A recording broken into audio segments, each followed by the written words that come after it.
warahmatullahi wabarakatuh.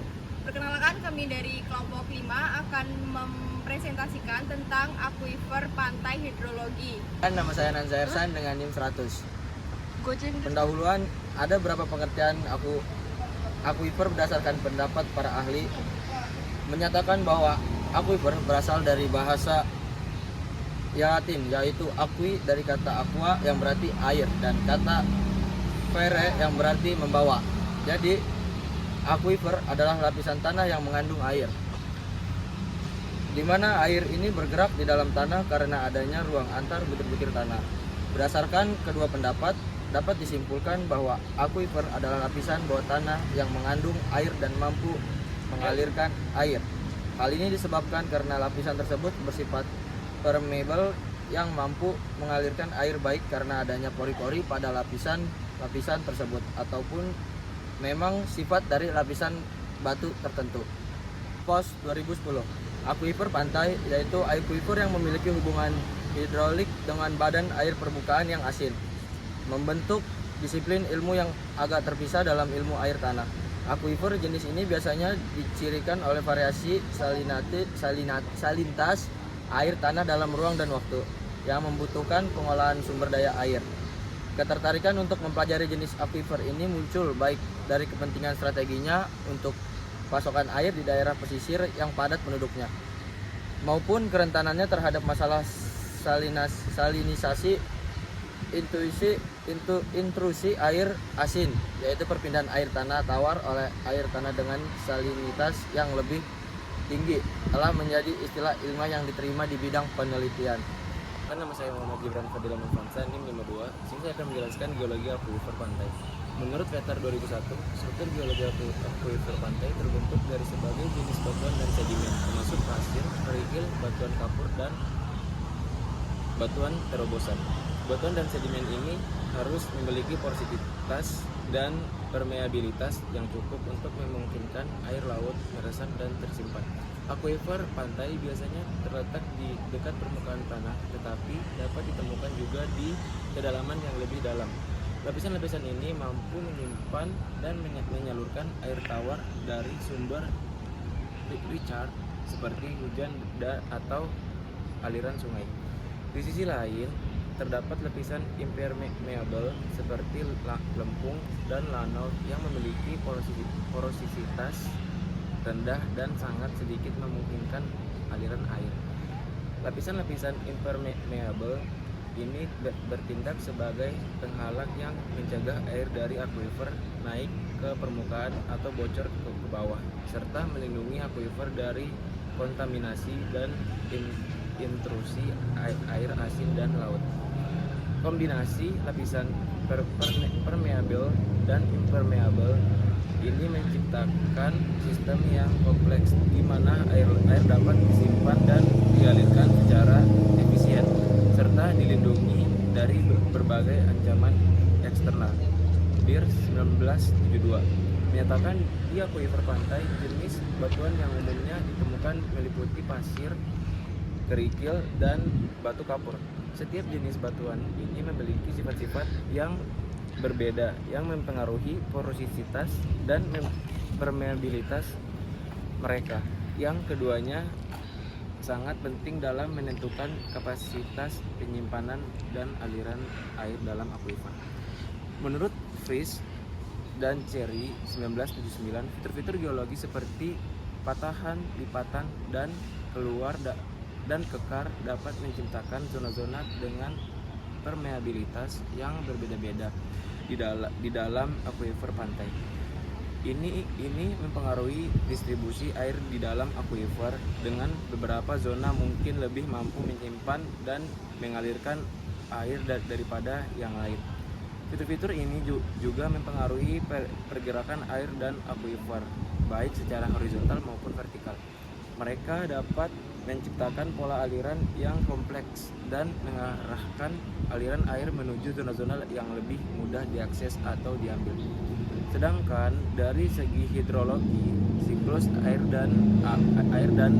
dalam akuifer pantai dipengaruhi oleh pengisian ulang dari curah hujan, aliran sungai, dan air permukaan lainnya.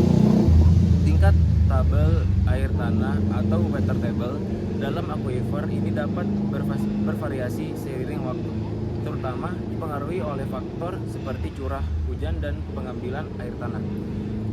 Dinamika pergerakan air tawar dan air asin dalam aquifer pantai juga menjadi perhatian utama karena proses adveksi dan difusi dapat mempercepat atau mengurangi intrusi air asin tergantung pada kondisi hidrolis lokal. Hidrologi aquifer pantai dipengaruhi oleh berbagai faktor termasuk pasang surut, curah hujan, dan penarikan air bawah tanah. Pasang surut dapat menyebabkan air laut naik dan turun di aquifer pantai yang dapat mempengaruhi kualitas air bawah tanah. Curah hujan juga dapat mengisi kembali aquifer pantai, tetapi dapat juga menyebabkan pencemaran jika air hujan terkontaminasi oleh limbah atau bahan kimia. Penarikan air bawah tanah dapat menurunkan muka air tanah dan menyebabkan intrusi air laut yang dapat mencemari aquifer dengan air asin. Perkenalkan, nama saya Asna Mawardi, NIM 86. Di sini saya akan menjelaskan tentang faktor penyebab intrusi air asin. Ada 4. Pertama, pengambilan air secara berlebihan. Salah satu faktor utama intrusi air asin adalah pengambilan air secara berlebihan. Apabila air diambil lebih daripada yang diisi oleh aliran sungai atau air hujan, maka permukaan air tanah di dalam aquifer akan menurun secara signifikan. Menurunnya permukaan air tanah dapat menyebabkan air asin yang berada di bawah lapisan aquifer masuk lebih dalam ke dalam aquifer atau ke dalam zona-zona yang sebelumnya terisi oleh air tawar. Yang kedua, penurunan permukaan air tanah. Penurunan permukaan air tanah disebabkan oleh 1. Pengambilan air tanah berlebihan. 2. Pembangunan infrastruktur secara tidak terkendali. 3. Pengaturan air yang buruk. Penurunan permukaan air tanah dapat menyebabkan air asin masuk ke dalam zona-zona yang sebelumnya diisi oleh air tawar. Yang ketiga, penetrasi akibat rusaknya lapisan pelindung. Aktivitas manusia seperti pengeboran sumur secara berlebihan serta pembangunan infrastruktur yang merusak impermeable atau akuidat dapat menyebabkan lapisan pelindung yang alami atau buatan rusak sehingga memaksa air asin untuk masuk lebih dalam ke dalam zona air tawar. Yang keempat adalah kenaikan permukaan laut. Perubahan iklim global dapat menyebabkan naiknya permukaan air laut dan memaksa atau secara langsung air asin untuk masuk lebih dalam ke dalam zona-zona aquifer yang sebelumnya terlindungi. Maka nama saya Alifa Zahra Aurelia dengan NIM 10.122.345 akan menjelaskan metode pada aquifer. Aquifer memiliki 2 metode, yaitu metode pemantauan dan metode analisis. Untuk metode pemantauan yaitu ada pengukuran level air tanah. Metode ini melibatkan penggunaan sumur pengukur untuk memantau tingkat air tanah dalam waktu nyata. Data ini penting untuk memahami fluktuasi level air tanah dan memprediksi potensi intrusi air asin. Yang kedua itu ada pemantauan kualitas air. Pengambilan sampel air dari sumur-sumur atau monitoring well untuk menganalisis kualitas air, khususnya konsentrasi garam atau ion klorida yang mengindikasikan adanya intrusi air asin. Yang ketiga itu ada pemantauan elektromagnetik.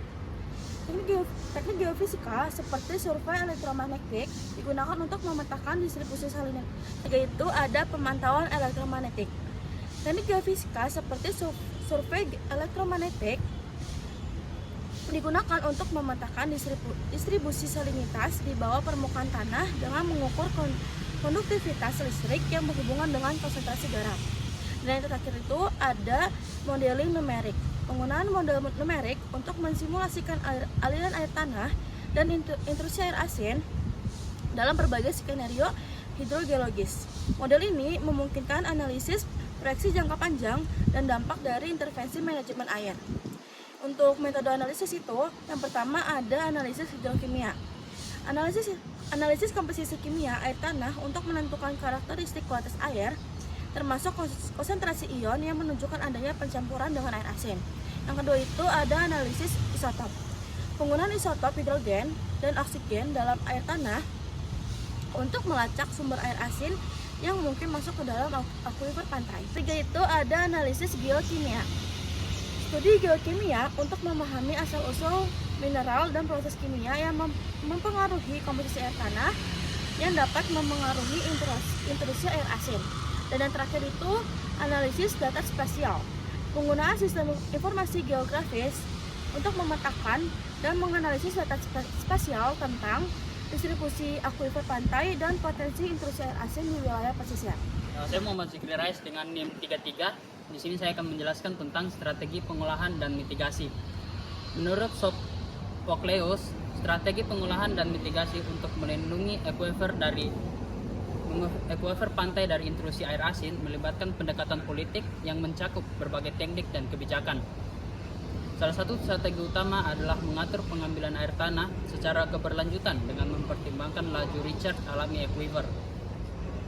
Hal ini dapat dilakukan dengan menerapkan pengaturan jumlah izin pompa air, pemantauan terus-menerus terhadap tingkat air tanah, dan mengimplementasikan praktik konservasi air yang efisien. Selain itu, penggunaan teknologi canggih seperti desalinisasi air juga dapat menjadi pilihan untuk mengurangi ketergantungan terhadap air tanah yang rentan terhadap intrusi air asin. Metode ini mengkonversi air laut menjadi air tawar yang dapat. Selain itu, penggunaan teknologi canggih seperti desalinisasi air juga dapat menjadi pilihan untuk mengurangi ketergantungan terhadap air tanah yang rentan terhadap intrusi air asin. Metode ini mengkonversi air laut menjadi air tawar yang dapat digunakan untuk keperluan domestik dan industri. Mengurangi tekanan terhadap akuifer pantai. Pendekatan lainnya adalah dengan membangun infrastruktur yang sesuai dengan mengelola dan memantau intrusi air asin. Ini termaksud membangun struktur perlindungan seperti tanggul atau dinding penahan air asin untuk melindungi sumber air tawar dari intrusi, serta pengembangan sistem pemantauan yang efektif dan memantau perubahan kualitas dan kuantitas air dalam akuifer. Di samping itu, pendekatan berbasis ekosistem seperti pengelolaan daerah resapan air dan restorasi hutan bakau juga berperan penting untuk mempertahankan fungsi akuifer pantai. Ini tidak hanya membantu meningkatkan recharge alami akuifer, tetapi juga meningkatkan daya tahan intrusi air asin dengan memelihara ekosistem yang menyerap kelebihan air asin. Nah, alasan kami sebagai kelompok 5 mengambil topik akuifer pantai dan intrusi air asin karena beberapa alasan, yaitu yang pertama, akuifer pantai merupakan sumber air tawar yang terpenting bagi banyak komunitas pesisir. Air tawar ini digunakan untuk berbagai keperluan seperti air minum, irigasi, dan industri. Yang kedua ialah desalinisasi, adalah proses penghilangan air garam dari air laut untuk menghasilkan air tawar. Air tawar yang dihasilkan dapat digunakan untuk berbagai keperluan seperti air minum, irigasi, dan industri. Yang ketiga adalah aquaculture, adalah budidaya ikan, udang, dan hewan laut lainnya. Air asin digunakan untuk menyediakan habitat bagi hewan-hewan laut dan untuk mengontrol kualitas air. Yang terakhir ialah pembangkit listrik tenaga gelombang, memanfaatkan energi gelombang laut untuk menghasilkan listrik. Air asin digunakan untuk memutar turbin dan menghasilkan listrik. Namun, industri air asin dapat memiliki dampak negatif terhadap lingkungan, seperti limbah dari industri air asin yang dapat mencemari air laut dan air tawar. Pengambilan air laut dan air payau dapat mengganggu habitat hewan laut dan mengurangi keanekaragaman hayati. Dan juga penarikan air bawah tanah yang berlebihan dapat desalinisasi air laut dapat menyebabkan intrusi air laut ke akuifer pantai. Kesimpulan dari tema yang kita ambil adalah akuifer pantai merupakan air tawar yang sangat berguna bagi pesisir serta bagi industri. Dan dari kelompok kami, wassalamualaikum warahmatullahi wabarakatuh.